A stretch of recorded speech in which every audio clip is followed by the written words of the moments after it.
আসসালামু আলাইকুম রহমতুল্লাহ। প্রিয় শিক্ষার্থীগণ, আজকে আমি আপনাদের সম্মুখে ষটবিংশ পাঠ অর্থাৎ ২৬ নম্বর পাঠ নিয়ে হাজির হয়েছি।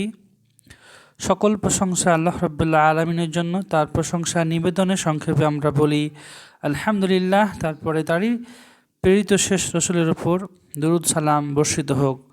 সকলে বলুন আল্লাহুম্মা আমিন। আজকের ক্লাসটি একটু দীর্ঘ হবে ইনশাআল্লাহ, তবে ভালোভাবে বোঝার চেষ্টা করবেন, কারণ আজকের ক্লাসে আমরা কিছু ব্যাকরণিক নাম যেগুলো আমরা বাংলাতে অনেক আলোচনা করেছি, কিন্তু ওগুলোকে আরবিতে কি বলা হয় সেগুলো সম্পর্কে জানব। তার আগে এখানে একটা ছোট্ট বিষয় আমরা শিখে নিই।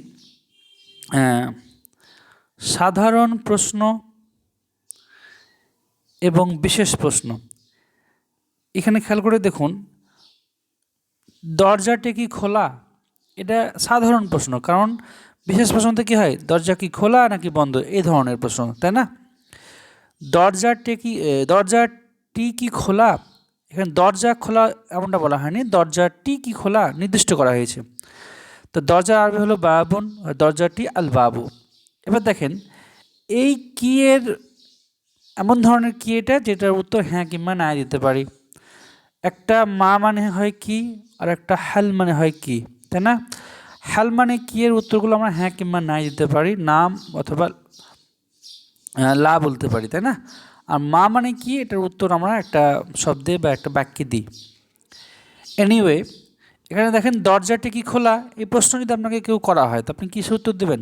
হ্যাঁ বা না, হ্যাঁ বা না। এখন তাহলে আমার এই কি এর জন্য ইউজ করতে হবে হাল। এখন খেয়াল করে দেখুন, হাল আল বাবু মাফতুহুন কিন্তু লিখিনি আমি। হালের পরে যদি আমাকে আনতে হয় আলিফ লাম যুক্ত শব্দ, তাহলে এই হালের সাথে ওই শব্দটা মিলিয়ে পড়তে হয়। কীভাবে পড়বো? হাল আল বাবু না, হালিল বাবু, মনে রাখতে হবে কিন্তু। হালিল বাবু, এবার লেখেন মাফতুহুন। যদি বলা হতো দরজাটি কি বন্ধ, আপনি বলতেন হালিল বাবু মুগলাকুন। ক্লিয়ার? তাহলে হালের পরে যদি আলিফ লাম যুক্ত শব্দ থাকে, তা হালটাকে আলিফ লামের সাথে বা লামের সাথে পড়তে হয় এভাবে, হালিল, এভাবে।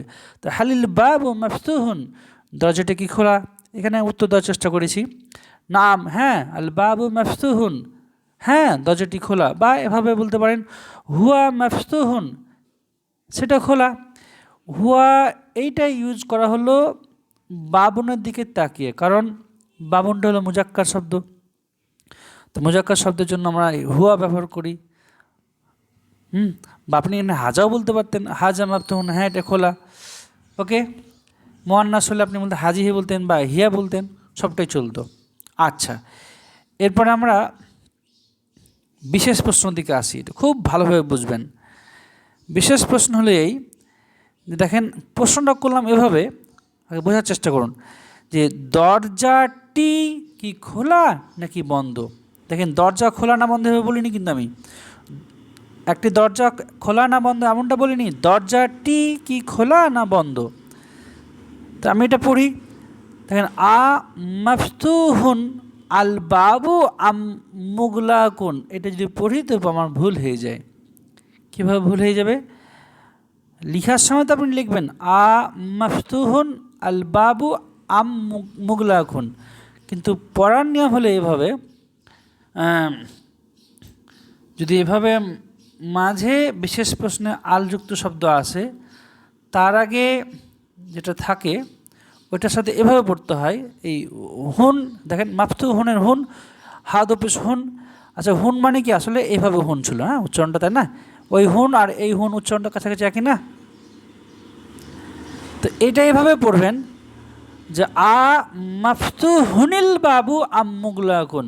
আবার বলি, কেন বললেন এভাবে? এই আল থাকার জন্য। আ মাফতু হুনিল বাবু আম্মুগলাকুন, যে মানেটা কীভাবে কোথেকে শুরু করি, এখান থেকে শুরু করি, যে দরজাটা কি খোলা নাকি বন্ধ। তো যদি খোলা হয় তো আমি লিখেছি মাফতুহুন, যদি বন্ধ হয় তো আপনি বলবেন মুগলাকুন। আচ্ছা, এটা যদি আবার ঘুরিয়ে বলি যে দরজাটা কি বন্ধ নাকি খোলা, দেখেন দরজাটি বলে দিয়েছি, আল বাবু ব্যাপারটা আসছে। আবার বিশেষ প্রশ্ন, তাহলে এটা এভাবে পড়বেন, আ আর আমটা হলো বিশেষ প্রশ্নের চিহ্ন, চিহ্ন নাকি গো? তো মুগলা কুনিল বাবু আম মফতুহুন, মুগলা কুনিল বাবু আম মফতুহুন, দরজাটা কি বন্ধ নাকি খোলা? তো খোলা ছিল, তো আমি লিখলাম মফতুহুন। তো এই বিষয়টা একটু শিখে রাখলাম। আর একটা বিষয় খুব ভালোভাবে শিখতে হবে। এখন এখন প্রশ্নটা আমি এইভাবে করি, ভালোভাবে বুঝবেন যে খোলা তো আমি বুঝতে পারছি, কিছু একটা খোলা আছে। আবারও বলছি, মন দিয়ে শুনুন, খোলা কিছু একটা আছে। এখন দরজাটা খোলা আছে না জানলাটা খোলা আছে? দরজাটা খোলা আছে নাকি জানলাটা খোলা আছে? এইটার আমরা আরবি কীভাবে করব? এবার ভালোভাবে বুঝুন তো। দেখেন, আমি প্রশ্নটা বাংলা আগে করছি। খোলা দরজাটি নাকি জানালা? খোলা দরজাটি নাকি জানালাটি? তা আমরা কি জানি, দরজাটির আরবি হলো আল বাবু, নাকি? তো আমরা কী হওয়া উচিত ছিল, প্রথমে লিখে দিলাম, এই বিশেষ প্রশ্নের প্যাটার্ন, লিখে দিলাম, তারপর লিখতাম আল বাবু। কিন্তু এমনটা হয় না। আল বাবু মফতুহুন আম আমিন নাফিজাতু, ব্যাপারটা এমনভাবে হয় না। ব্যাপারটা এখানে দেখেন, আল বাবুটা জড়িয়ে লিখে দিই, আমরা টেনে দিই আল বাবু। এইখানে দেখেন, নোট করেছি আমি, আল বাবু, মানে বিশেষ প্রশ্নের জন্য যে আটা আছে, তারপরে যে আমি আল বাবু আনছি, আমি অনুবাদের তাড়নায়, তো এখানে কিন্তু আটা ডবল হয় না, আটার উপরে এই মদ চলে আসে, আল বাবু। এই দেখেন, আল বাবুটা কী হয়ে যায়, দেখেন হামজার উপর কী এসছে, মদ চলে এসেছে। তো আল বাবু, এভাবে। ক্লিয়ার? তাহলে এবার পড়িয়ে দিচ্ছি আপনাদেরকে। তাহলে এখানে দেখেন, এই দেখেন হামজার উপর মদ আছে, বালিফের উপর মদ আছে। তা আল বাবু মফতুহুন আমিন নাফিজাতু, এখানেও দেখেন জড়িয়ে দিয়েছি। আলিফ লাম থাকলেই তার আগে হাল থাকুক, এগুলো সব জড়িয়ে পড়তে হয়, আম থাকুক জড়িয়ে পড়তে হয়। তো আল বাবু মফতুহুন আমিন নাফিজাতু, যে খোলা দরজাটি নাকি জানালাটি? তো আমি উত্তর দিলাম দরজাটি। আবার দেখেন, ওই প্রশ্নটা আবার উল্টোভাবে করার চেষ্টা করেছি।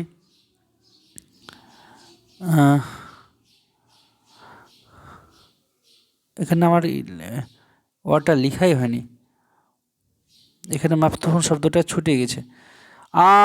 নাফিজাতু মাফতুহুন আমিল বাবু, এখানে মাফতুহুন শব্দটা ছুটে গেছে লিখতে গিয়ে, মানে এই শব্দটা আবার এখানে আসবে। ওকে, তা নাফিজা, এখন দেখেন দেখেন, নাফিজাতু কিন্তু হয়নি, নাফিজাতু মাফতুহুন আমিল বাবু, মানে কি হবে, খোলা জানালাটি নাকি দরজাটি? আবার বলছি, দেখেন, খোলা জানালাটি নাকি দরজাটি? তো উত্তর হলো আল বাবু, দরজাটি। তো এটা জিনিস খেয়াল করবেন, আমরা অনুবাদ করার সময় এখান থেকে শুধু করছি, তো আগেরটা বলছি, খোলা নাকি দরজাটি নাকি জানালাটি, এভাবে। ওকে, তো এই ছিল ক্লাসের সাধারণ প্রশ্ন ও বিশেষ প্রশ্ন সম্পর্কিত আলোচনা। এবার আমরা একটা লম্বা বিষয় ভালোভাবে আপনাদের বোঝানোর চেষ্টা করছি, ব্যাকরণের কয়েকটি পরিভাষা, যেমন মুতাকাল্লিম, হাদির, গয়ব, দমির, অনেক কিছু আছে। এখানে আমি এই নোটটা আপনাদেরকে আমি পিডিএফ দিয়ে দেবো গ্রুপে।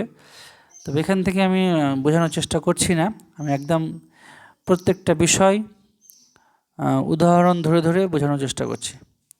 তো আমি এই পিডিএফ থেকে সরে যাচ্ছি।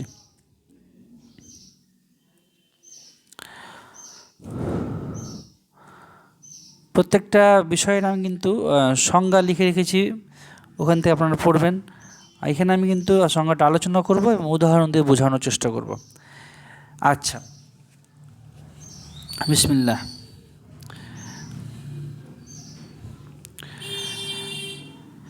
হ্যাঁ, এখানে দেখুন একটা ওয়ার্ড লেখা আছে, এক সেকেন্ড। হুম, এখানে একটা ওয়ার্ড লেখা আছে, এই ওয়ার্ডটার উচ্চারণ হলো মুতাকাল্লিমুন। মুতাকাল্লিমুন, কিন্তু আমরা শর্টকাট বলবো মুতাকাল্লিম। ওকে, মুতাকাল্লিম। এখন মুতাকাল্লিম আবার কী জিনিস? মুতাকাল্লিম হলো যে লোক নিজের সম্পর্কে বলে, আবার বলছি, যে লোক নিজের সম্পর্কে বলে বা যে নিজের সম্পর্কে বলে তাকে মুতাকাল্লিম। আমি যখন কথা বলা শুরু করলাম যে আমি ভালো ছেলে, আমি স্কুলে পড়ি, তো এইটা আমি করছি, আমিটা কে? আমি নিজের সম্পর্কে বলছি। বা বললাম আমরা খুব সৎ মানুষ, আমাদের বংশমর্যাদা অনেক উঁচু।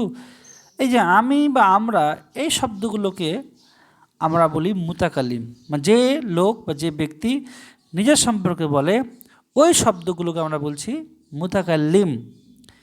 যেমন একটা যদি বলি আনা লাইবুন, আমি একজন খেলোয়াড়, বা আনা তিলমিজুন, আমি একজন ছাত্র, তো এই বাক্যের মধ্যে মুতাকাল্লিমকে এই আনা। তো এই আনা বা নাহনু এই শব্দগুলো হলো মুতাকাল্লিমের উদাহরণ। ওকে, শিখে ফেললাম। এরপরে আসি এইখানে, এটা হলো হাদিরুন। হাদিরুন বা আমরা শর্টকাট বলবো হাদির। হাদির মানে হলো, বা আমরা যেটা বাংলায় বলি হাজির। হাজির মানে হলো যে উপস্থিত আছে। এখন আমি কথা বলছি যে তুমি খুব সৎ, তুমি এখানে এসেছিলে। এখন তুমি বা তোমরা বলে যদি কাউকে কথা বলি, তা আমি তুমি বা তোমরা আমরা যখন বলি নিশ্চয়ই লোকটা আমাদের সামনে থাকে, তাই না? এখন কেউ আমার সামনে নেই আর তুমি তুমি করে কথা বলছি, এটা তো বাজে দেখায়, তাই না? পাগলামো। তো যখন কেউ আমার সামনে উপস্থিত আছে তাকে সম্বোধন করে যেটা বলা হয়, গলা বসে গেল নাকি?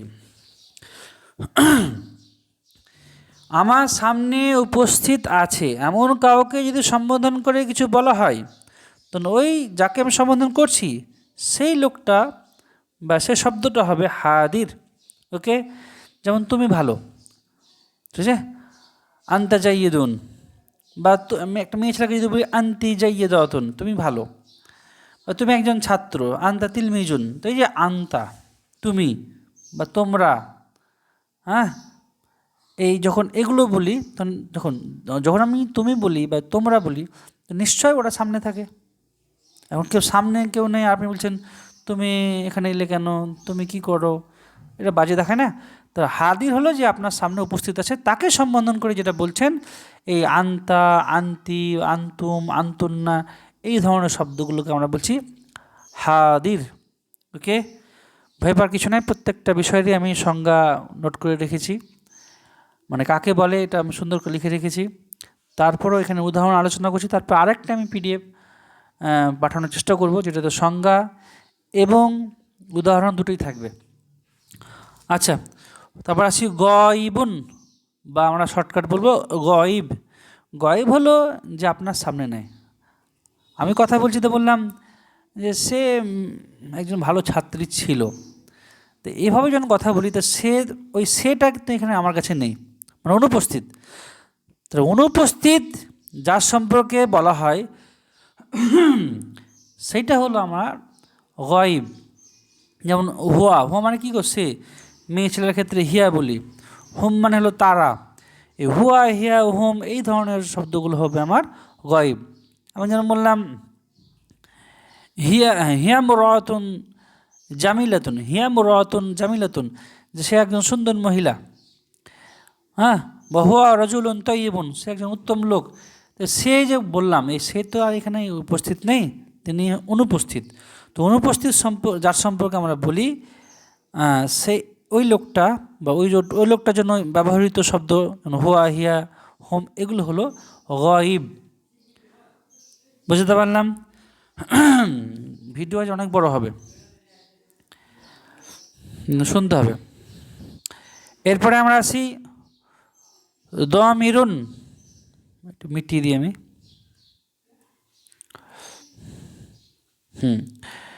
এরপর আমরা আসবো দমিরুন, বা শর্টকাট বলবো দমির। দমির হলো কোনো ব্যক্তির নাম আমরা নিলাম না, তার নামের পরিবর্তে যেগুলো ব্যবহার করি। একটু আগে যেটা বললাম সে মানে তো কোনো একটা নাম ছিল গো, নাকি গো? তুমি মানে তো কোনো একটা নাম ছিল। আমি মানে তো কোনো একটা নাম ছিল। এখন নামের পরিবর্তে যেটা ব্যবহার হয়, সে, তুমি, আমি, আমরা। যেমন আমরা বললাম, আমরা মানে এখানে কয়েকজনের নাম ছিল কিন্তু বললাম না, সবার নাম নিয়ে আনাই বললাম আমরা এখানে এসেছি বা আমরা আজকে যাব ইত্যাদি। তো নামের পরিবর্তে যেগুলো ব্যবহার করি, বাংলা যেটা সর্বনাম বলে। যারা পড়াশোনা অলরেডি আগে থেকে করছেন বা জানেন, মানে স্কুল কলেজে পড়াশোনা করেন, তাদের ক্ষেত্রে এগুলো খুব সুবিধা হবে। কারণ সর্বনাম হলো যেগুলো নামের পরিবর্তে ব্যবহার করি, যেমন আমি, তুমি, তোমরা, আমরা, তারা, সে। তো এগুলো যেগুলো, এই যে নামের পরিবর্তে যেগুলো ব্যবহার করছি সেটা হলো সর্বনাম। আর আরবিতে বলছি আমরা দমির। তো নামের পরিবর্তে কীগুলো ব্যবহার করি? আরবিতে আনা বলি, আমি, আমার নামটা নামে না নিয়ে বললাম আমি। আন্তা, একজনের নাম না নিয়ে বললাম তুমি। তানা, আন্তা, নাহনু, হুয়া, হিয়া, হুম, আন্তুম। আমি, আমরা, তোমরা, তুমি, তোমরা, এগুলো সব হলো দমির। এখন অনেকে ভাববেন, তাই তো একটু আগে স্যার বললো আনা নাহনু হলো মুতাকাল্লিম, আবার আন্তা, আন্তি, আন্তুম এগুলো হাদির, হুয়াগুলো বললো গয়ব, এখানে আবার বলছে দমির। বিষয়টা এভাবে বুঝলে কিন্তু হবে না। যেমন আমার নাম হলো আহমদ মুসা, আমি তো কারো স্বামী, কারো বাবা, কারো বেটা, কারো পোতা। তো আমার মধ্যে তো অনেক রকম ট্যাগ লাগে। এখন বুঝতে হবে কোন অ্যাসপেক্টে আমি বলছি। এটা নামের পরিবর্তে যখন বলছি তখন তো আনাম যখন বললাম আমি, এখানে তো আমার নামটা ইউজ করলাম না, তাই না? তো দমির মানে হলো নামের পরিবর্তে যেগুলো ব্যবহার করা হয়, নামটা সরাসরি না নিয়ে অন্য কিছু বললাম, এই আমি, তুমি, সে দিয়ে উল্লেখ করলাম, সেটা হলো দমির বা সর্বনাম। তো এগুলো হবেই, অবশ্যই হবে। মানে আনা, আনা, নাহনু, হিয়া, হুয়া, হুয়া, হিয়া, হোম, আন্তা, আন্তি, আন্তম, সবটাই দমির হবে। আচ্ছা, এইবার আমরা বুঝবো মারজাউন। মারজাউন বা সংক্ষেপে আমরা বলি মারজা, এটা আবার কী জিনিস? একটু আগে যে বললাম দমির। এখন আনা বললাম, আনা তিলমিজুন, আমি একজন ছাত্র। এই আনা মানে আমি, আনাটা হলো মুতাকাল্লিম, আবার আনাটা হলো দমির, কেন নামের পরিবর্তে ব্যবহার করলাম। এখন নামের পরিবর্তে যে ব্যবহার করলাম আনা, এই আনা বলতে আসলে কাকে বোঝানো হয়েছে? কোন লোকটাকে বোঝেন? তার নামটা কি?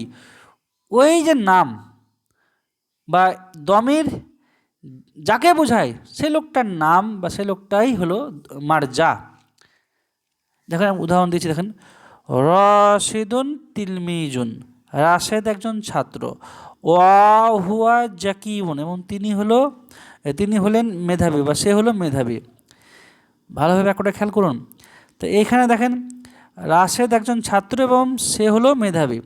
তো হুয়া হলো সে, এটা ব্যবহার করা হলো রাশেদের পরিবর্তে। তো এই হুয়াটা হলো আমার দমির। এখন হুয়া কাকে বোঝানো হচ্ছে বলেন? হুয়া অর্থাৎ সে বলতে কাকে বোঝানো হচ্ছে? অবশ্যই বোঝানো হচ্ছে রাশেদকে।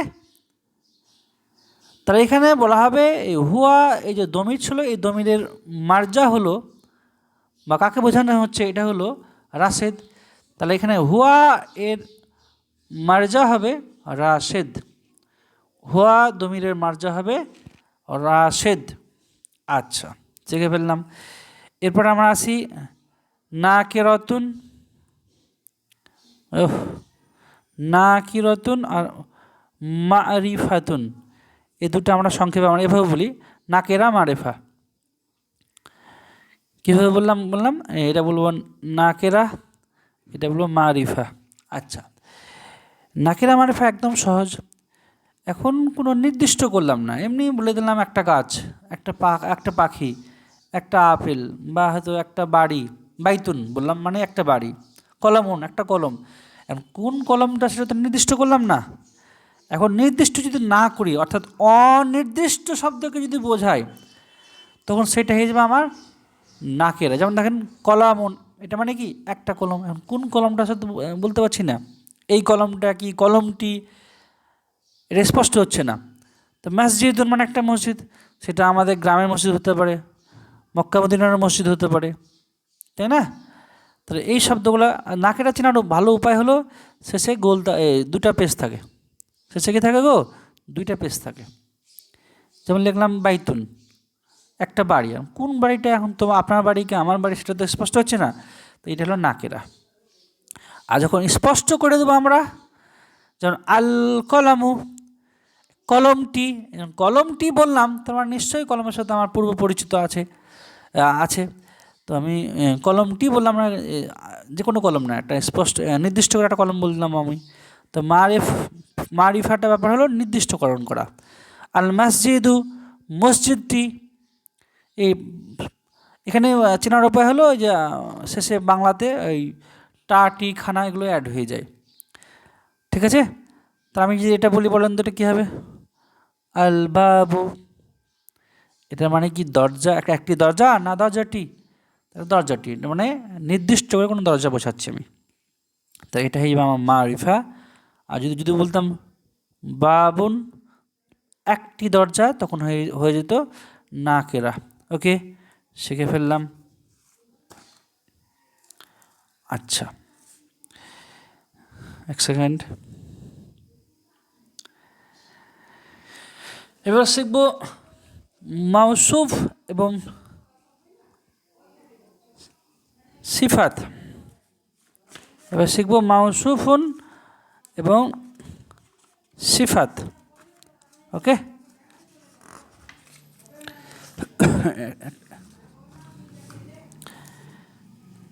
ভয় পাওয়ার কিছু নাই, খুব সহজ জিনিস। মাউসুফুন সিফাত দুটোকে একসাথে বোঝানোর চেষ্টা করি। যেমন একটা বাক্য খেয়াল করেন, কিতাবুন জাদিদুন মানে একটি নতুন বই। এই যে গুণবাচক শব্দ, নতুন কি পুরনো, কি সুন্দর কি অসুন্দর, কি দক্ষ কি বিখ্যাত, এই ধরনের গুণবাচক শব্দ, এমনকি দোষও হতে পারে, ছোট বড় উঁচু নিচু। এই যে গুণবাচক বা দোষ ত্রুটিমূলক শব্দ যেটা আছে না, সেইটাকে আমরা বলছি সিফাত। কথা ক্লিয়ার? এখন যার দোষ ত্রুটি বর্ণনা করা হয়েছে, আবার বলি, যার দোষ ত্রুটি বর্ণনা করা হয়েছে বা যার সম্পর্কে গুণবাচক কিছু বলা হচ্ছে, সেইটা হলো মাউসুফ। এবার বিষয়টা স্পষ্ট করি, দেখেন, কিতাবু জাদিদুন, একটি বই নতুন। নতুন শব্দটা হলো সিফাত। এখন কার সম্পর্কে এই সিফাত বর্ণনা করা হয়েছে? বই সম্পর্কে। তো এই বই বা কিতাবুনটা হয়ে গেলো আমার মাউসুফ। তো মাউসুফ হলো যার গুণ বর্ণনা করা হয়, আর সিফাত হলো যে গুণ বর্ণনা করা হয়। ঠিক আছে? এখানে আরেকটা দেখেন, আন্তি জামিলাতুন, তুমি সুন্দরী। তো কী গুণ বর্ণনা করেছে? সুন্দর গুণ বর্ণনা করেছে, তাই এটা সিফাত। আর সুন্দর গুণ কার বর্ণনা করা হচ্ছে? তোমার, এখানে তুমি। তো এই আন্তিটা হলো আমার মাউসুফ। ঠিক আছে? আচ্ছা, আমি যেমন বললাম আল বাবু কাবিরুন, দরজাটি বড়। তো আল বাবুটা হয়ে যাবে আমার মাউসুফ, আর বড় বললাম কাবিরুন, এটা হয়ে যাবে আমার সিফাত। ক্লিয়ার? আচ্ছা, এরপর আসি হারফুন নিদা আর মুনাদা। হারফুন নিদাই বা এবং মুনাদা এই বিষয়গুলো স্পষ্ট করি। হারফুন নিদা, এই ব্যাপারটা ভালোভাবে বোঝেন। হারফুন নিদা হলো ওই শব্দ যেটা দিয়ে কাউকে ডাকা হয়। তো আমরা ডাকি কি বলো, ওই হে, এভাবে আমরা ডাকি না। তা আরবিতে কি আছে? ইয়া মানে কি? হে। ইয়া ফাতিমা, তো ইয়া রাশিদু বলি না আমরা। এই ইয়া শব্দটা হলো হারফুন নিদা। হারফুন নিদা। এখন হে বলে আমি কাকে ডাকলাম? হে বলে যাকে ডাকা হয় বা যাকে সম্বোধন করা হয়, তিনি হলেন মুনাদা। আমি বললাম হে ফাতেমা, ইয়া ফাতেমা, তো ইয়া হলো হারফুন নিদা। আর ফাতেমা তো বললাম, এই ফাতেমাকে ডাকছি, এই ফাতেমা তো হয়ে যাবে আমার মুনাদা। ওকে, তাহলে হারফুন নিদা হলো সম্বোধন সূচক শব্দ, আর মুনাদা হলো যাকে সম্বোধন করা হয়। এখানে দেখেন উদাহরণ দেওয়ার চেষ্টা করেছি আমি।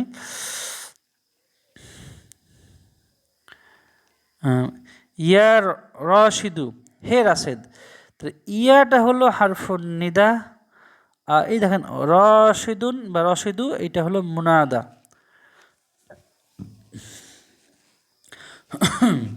বুঝতে পারলাম?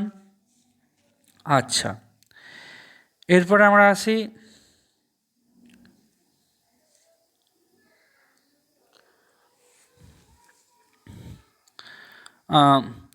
মুজাক্কার এবং মুয়ান্নাস বিষয়ে। মুজাক্কার মুয়ান্নাস বিষয়টা খুব সহজ। ছেলে হলে মুজাক্কার, মেয়ে হলে মুয়ান্নাস। এর বাইরেও অনেক শব্দকে আমরা মুজাক্কার মুয়ান্নাস ভাগ করি। যেসব শব্দের শেষে গোল তা নেই সেগুলোকে আমরা বলি মুজাক্কার, যেমন কলামুন, কিতাবুন। আর যেসব শব্দের শেষে গোল তা আছে, যেমন মাদ্রাসাতুন, সাতুন, হাদিকাতুন, এগুলোকে আমরা বলি মুয়ান্নাস। মুজাক্কার মানে হলো ছেলে বা পুরুষবাচক শব্দ, আর মুয়ান্নাস হলো মেয়ে বা স্ত্রীবাচক শব্দ।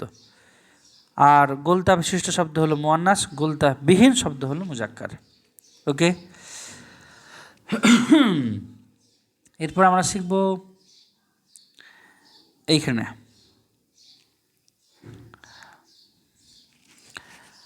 হারফুল আতফি মাউতুফুন আলাইহি মাউতুফ। একদম ভয় পাওয়ার কিছু নাই। দুটো শব্দ হতে পারে বা দুটো বাক্য হতে পারে, দুটো শব্দ হতে পারে বা দুটো বাক্য হতে পারে। দুটো শব্দ হোক বা দুটো বাক্য হোক, এই দুটো শব্দ বা দুটো বাক্যকে যদি যোগ করা হয়, তো যোগ যে শব্দের দ্বারা আমরা করি সেই শব্দ বা হরফকে আমরা বলি হারফুল আতফি। কি বলি? হারফুল আতফি। যেমন বললাম, খেয়াল করেন যে আনা তিলমিজুন, বা এভাবে বললাম যে আনা কি জাকিউন ওয়ান্তা গবিউন, আমি মেধাবী এবং তুমি বোকা। আনা জাকিউন ও আন্তা গবিউন, আমি মেধাবী এবং তুমি বোকা। এই যে আমি মেধাবী এবং তুমি বোকা, এবং আরবিতে কি লিখি? ওয়া। এই অ শব্দটাই হলো হারফুল আতফি। এখানে দেখেন আমি মেধাবী, এটা একটা বাক্য, এবং তুমি বোকা, এটা একটা আলাদা বাক্য। তো এইখানে দুটা বাক্যকে যোগ করা হয়েছে ওয়া শব্দ দিয়ে। এই ওয়াটা হলো হারফুল আতফি। বা এমনি যদি বলতাম হবে যে আমি এবং তুমি সুন্দর, আনা ও আনতে জামিলুন। দেখেন আমি এবং তুমি, আমি তার বাক্য না, আমি এবং তুমি, এখানে দুটো শব্দ আমি এবং তুমিকে যোগ করা হচ্ছে ওয়া দ্বারা। তো ওয়া শব্দটা হলো হারফুল আতফি।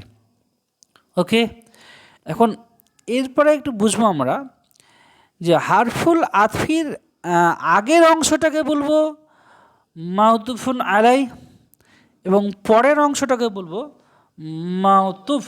বোঝা গেল না তো? চলেন উদাহরণ দিই আপনাদেরকে। এখানে দেখেন হাজা কলামি, এইটা আমার কলম, ও জালিকা কিতাবুকা, এবং ওইটা তোমার বই। তো অ দিয়ে অ্যাড করেছি, এই ওয়াটা হলো হারফুল আতফি। এখন এর আগে যে অংশটা ছিল, প্রথম অংশটা হাজা কলামি, এইটাকে বলবো মাউতুফুন আলাইহি। আর ওয়ের পরবর্তী অংশ জালিকা কিতাবুকা, জালিকা কিতাবুকা, যে ওইটি তোমার বই, এইটুকু অংশকে বলবো আমরা মাউতুফ। ক্লিয়ার? দেখেন আমি তীর দিয়ে বুঝিয়ে রেখেছি। দেখেন ওয়াটা হলো হারফুল আতফি, আর এই প্রথম অংশটা হলো হাজা কলাম। দেখি মিটিয়ে দিয়ে আমি দাগগুলো। হ্যাঁ দেখেন, এই দেখেন এই যে দাগগুলো রেখেছি, এইটা হলো মাউতুফুন আলাইহি। ওয়াই নিচে আরও দিয়েছি, তীর দিয়েছি, এটা হলো হারফুল আতফি। আর এই জালিকা কিতাবুকা, এটা হলো মাউতুফ। বুঝতে পারলাম? আচ্ছা, এরপর আমরা আসি ইসমুল ইশারা বা মুশারুন ইলাইহি, এই দুটোকে একসাথে বুঝি আমরা। এখানে বাক্য দেখেন হাজা কিতাবুন, এইটা একটা বই। আর ইশারা মানে কি? যেটা ইশারা করি এইটা ওইটা, তাই না? এই যে হাজা যে শব্দটা আছে এইটা হলো ইসমুল ইশারা, মানে ইশারাবাচক শব্দ নাম, এটা ওইটি। ওকে, তো শুধু হাজা আছে নাকি, হাজা আছে, হাজি হে আছে, জালিকা আছে, তিলকা আছে, এগুলো হলো সব ইসমুল ইশারা। ওকে, এখন যাকে ইশারা করছি, আবার বলি যাকে ইশারা করছি সে হয়ে যাবে মুশারুন ইলাইহি। যেমন দেখেন হাজা কিতাবুন, এইটা একটা বই, তো হাজা হলো ইসমুল ইশারা, আর কাকে ইশারা করলাম, কিতাবুন বইকে, তো এই বইটা হয়ে যাবে আমার মুশারুন ইলাইহি। ক্লিয়ার, বুঝতে পারলাম? আচ্ছা, এরপর শিখব হারফুল ইস্তিকহাম। এবার শিখবো আমরা হারফুল ইস্তিফহাম। এটা ফা হয়ে না, এটা লেখাটা কাছাকাছি হয়ে গেছে, যাই হোক আমি পরে বুঝতে পারবেন, আমি আরেকবার নোট করে রেখেছি আরেক জায়গায়, এটা উদাহরণের জন্য আমি নোটটা করেছি। এটা হলো হারফুল ইস্তিফহাম। হারফুল ইস্তিফহাম ওটা কি, মানে যেসব শব্দ দিয়ে আমরা প্রশ্ন করি, যেমন মা, হাল, তারপরে মান মানে কে, তারপর আয়না কোথায়, বা বিশেষ প্রশ্নের ক্ষেত্রে আ লাগিয়ে দিই, তো আ মান, আ মা হাল মান আয়না, এই যে প্রশ্নবোচক শব্দগুলো, এগুলোকে আমরা বলছি হারফুল ইস্তিফহাম, হারফুল ইস্তিফহাম। ওকে, এক মিনিট আমি একটু ভিডিওটা থামাই।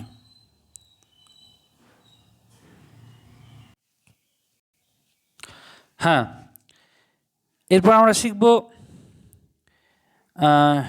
এরপর কি শিখব, হ্যাঁ ইদাফাত, বা হ্যাঁ ইদাফাত আর মুদাফ আর মুদাফুন ইলাইহি, এই তিনটা একসাথে বোঝার চেষ্টা করি।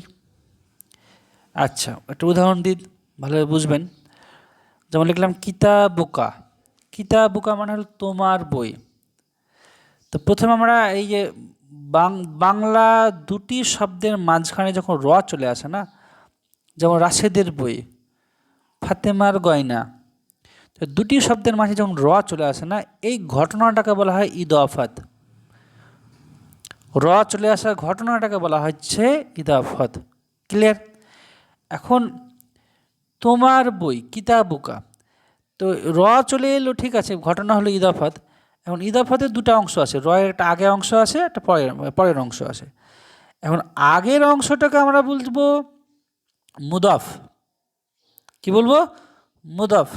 যেমন কিতাবুকা, তো এই কিতাবুন এই শব্দটা হয়ে যাবে মুদাফ। ক্লিয়ার? তার মানে ইদাফাতের প্রথম অংশকে আমরা বলছি মুদাফ, আর পরবর্তী অংশ তোমার, এইটাকে আমরা বলছি মুদাফুন ইলাইহি। ক্লিয়ার? যদি বলি আমি এখানে দেখি মিটিয়ে দিই, যদি আমি বলি কলমি, আমার কলম, তো এই পুরো ঘটনাটা হলো ইদাফাত। এখানে কলামুন এটা হলো আমার মুদাফ, আর এই যে পরে লাগালাম ইয়াজের এটা হলো আমার মুদাফুন ইলাইহি। ওকে, যেমন বললাম কিতাবু রশেদিন, রাশেদের বই, পুরো ঘটনার ব্যাপারটা হলো ইদাফাত, কিতাবুন হলো মুদাফ, আর রশেদুন হয়ে যাবে এখানে আমার মুদাফুন ইলাইহি। ওকে, আচ্ছা,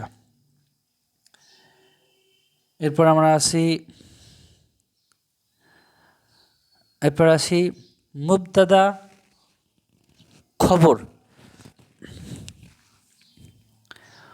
মুবতাদা খবর এই বিষয় দুটো আমরা যদি সহজভাবে বুঝি, তো মুবতাদা হলো সাবজেক্ট, মানে যার সম্পর্কে বলা হচ্ছে, বাংলায় যেটা বলা হয় উদ্দেশ্য, আর যা কিছু বলা হচ্ছে ছোট হোক বড় হোক অনেক কিছু। যেমন একটা বাংলায় উদাহরণ দিই আপনাদেরকে, যে আমি জাগরপাড়া গ্রামের গরিব ঘরের এক সন্তান, এভাবে একটা বাক্য বললাম। আমি জাগরপাড়া গ্রামের গরিব ঘরের এক সন্তান, তো আমার সম্পর্কে বলছি, তো আমি এইটা হবে আমার উদ্দেশ্য বাংলা বাক্যের বা সাবজেক্ট, আচ্ছা, জাগরপাড়া গ্রামে গরিব ঘরের সন্তান, এই পুরো অংশটা হয়ে যাবে আমার বিধেয় বা আরবিতে বলছে খবর।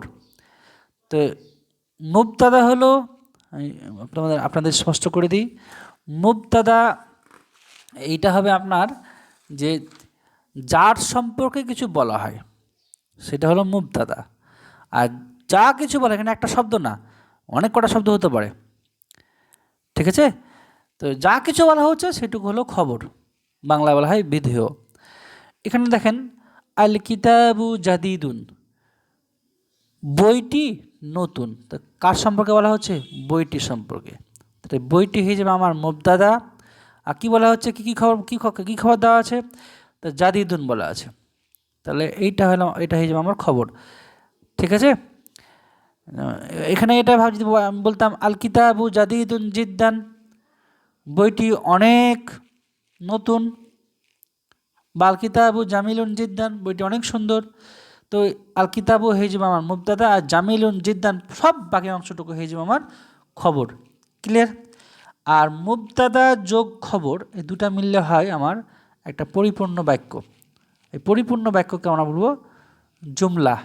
ওকে, পরিপূর্ণ বাক্যকে আমরা বলবো জুমলা, বাংলা যেটা বাক্য বলি, তো জুমলা। তো একটা বিষয় এটা জেনে রাখা ভালো যে বাংলার ক্ষেত্রে আর আরবির ক্ষেত্রে একটু পার্থক্য আছে। একটু পার্থক্য কী? যেমন একটা আপনাকে বললাম যে একটি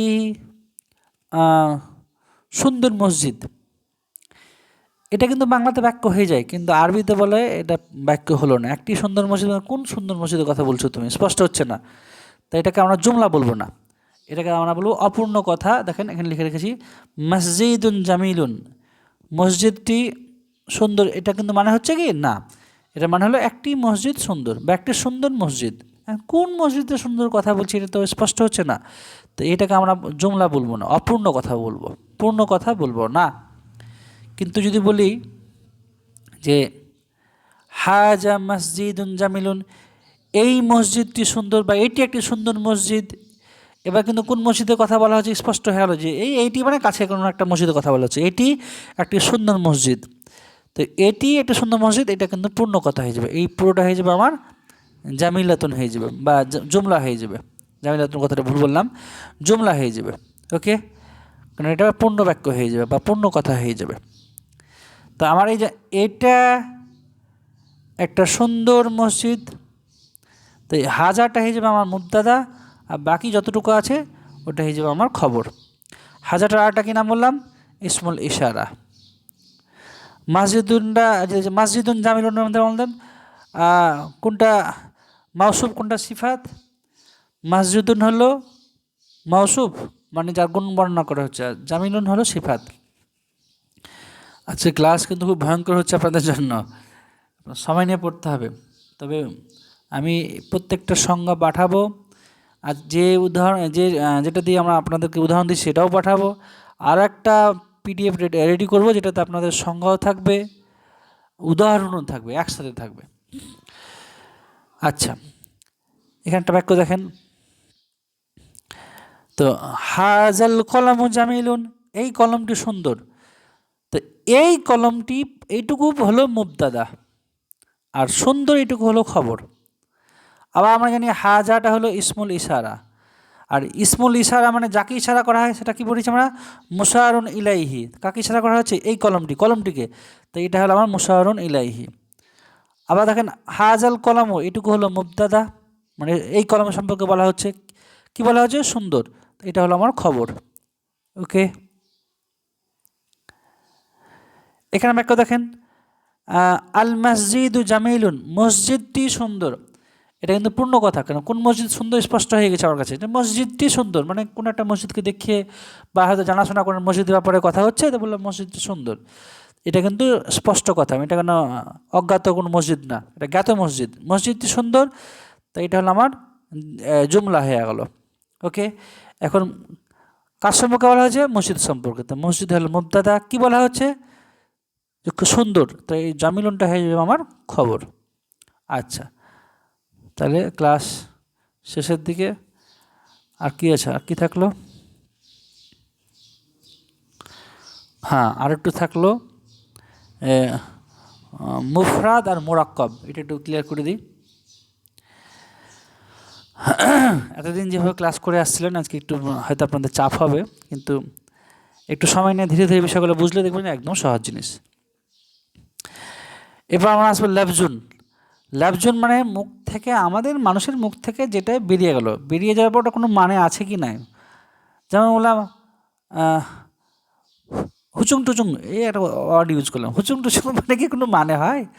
কিন্তু যদি বলি গরু, একটা মানে আছে। গরু মানে হলো 4 পা বিশিষ্ট একটা মোটাসোটা প্রাণী, যে দুধ দেয়, যে গোবর কাজে লাগে, ইত্যাদি ইত্যাদি। তো মানুষের মুখ থেকে যেগুলো অর্থপূর্ণ কথা বা ধ্বনি বের হয়, সেটা হলো ল্যাবজ বা ল্যাবজুন।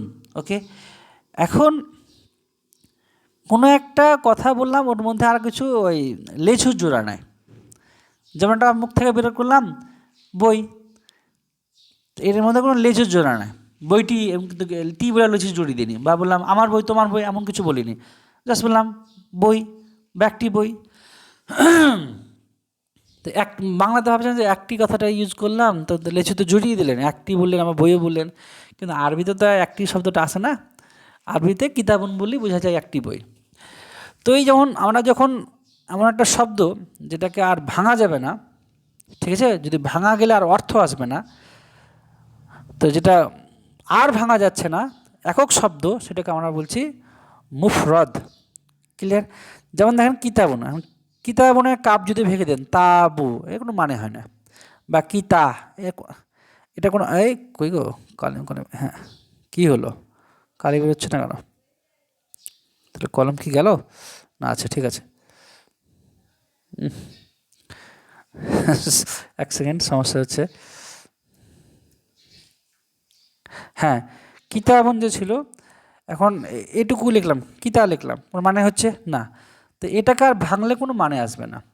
তো একদম একক শব্দ যেটা বলছি, সেটাকে বলছি আমরা মুফরাদ। ওকে, যেমন কিতাবুন, কলামুন। আর যেসব শব্দের মধ্যে লেজুর জুড়ে আছে, আগে হোক পরে হোক, যেমন বললাম আল কিতাবু, বইটি। তো এই যে আল লাগিয়ে দিলাম, লেজু জুড়িয়ে দিলাম, বইটি। তো এইটাকে আর মূল শব্দ বলা যাবে না, এই শব্দের সাথে কিছু যোগ করা আছে, যুক্ত কিছু করা আছে। এখন তার যুক্ত শব্দকে আমরা বলছি মুরাক্কাব। কি বলছি? মুরাক্কাব। তারপর এখানে দুটো অংশ আছে, একটা আল আছে আর কিতাবুন আছে, তাই না? যেমন বললাম কিতাবুকা, তোমার বই। একটা কিতাবুন আছে, আর তোমার মানে তুমি, তুমি লুকিয়ে আছে, আনতা। তো এটা হলো আমার মুরাক্কাব। বুঝতে পারলাম? আরও আপনাদের বোঝাচ্ছি উদাহরণ দিয়ে। যেমন বললাম, এই উদাহরণটা দেখেন, না বিউন, নাবিউন মানে হলো নবী বা একজন নবী। নাবিউন মানে নবী বা একজন নবী, এটা একটা একার ভাঙা যায় না। কিন্তু যদি বলি নাবিউনা, না বিউনা, কলম ভালো কাজ করছে না মনে হচ্ছে। নাবিউনা মানে আমাদের নবী, এর সাথে কিছু যোগ করা আছে, না যোগ করা আছে। তার মানে বুঝলাম ওই কোনো ধরনের যোগ থাকবে না, একদম একক শব্দ, সেটাকে বলছি মুফরাদ। আর ওই একক শব্দের সাথে কিছু যদি যোগ করা হয়, আগে হোক পেছনে হোক, আমার তোমার যোগ করলাম, মানে কা, কি, কুম, ইয়া, ই, হ্যাঁ, বা আল, এগুলো যোগ করে দিলাম, হু যোগ করে দিলাম, হা যোগ করে দিলাম। যেমন ইক দুহা, তো বলেন ইক দুহা, এটা মুফরাদ না মোরাক্কাব? অবশ্যই মোরাক্কাব, কারণ যোগ করা আছে। আর যদি আমরা ইকদুন বলতাম যে মালা, এর সাথে কিছু যোগ করা নাই, তো এটা আমরা বলবো মুফরাদ। ব্যাস, ক্লাস শেষ হলো, আলহামদুলিল্লাহ। ভয় পাবেন না, ক্লাসগুলো একটু ধীরে ধীরে বোঝার চেষ্টা করুন, বারবার দেখুন দরকার হলে ভিডিওটি, ইনশাআল্লাহ সহজ হবে। তারপরে আমি তো বললাম প্রত্যেকটা যে টার্ম শিখলাম, পরিভাষা শিখলাম, এর সঙ্গে আমি পাঠিয়ে দেবো, পিডিএফে রেডি করে রেখেছি। আর একটা পিডিএফ আমি রেডি করতে যাচ্ছি, যেটাতে সংজ্ঞাও থাকবে এবং সাথে সাথে উদাহরণ দিয়েও আলোচনা করা থাকবে। আসসালামু আলাইকুম ওয়া রাহমাতুল্লাহ। আজকে নবম রমাদান, আমার জন্য দোয়া করবেন, আমিও আপনাদের জন্য দোয়া করি। আমাকে অবশ্যই খেয়াল রাখবেন আপনাদের মোনাজাতে। আসসালামু আলাইকুম ওয়া রাহমাতুল্লাহ।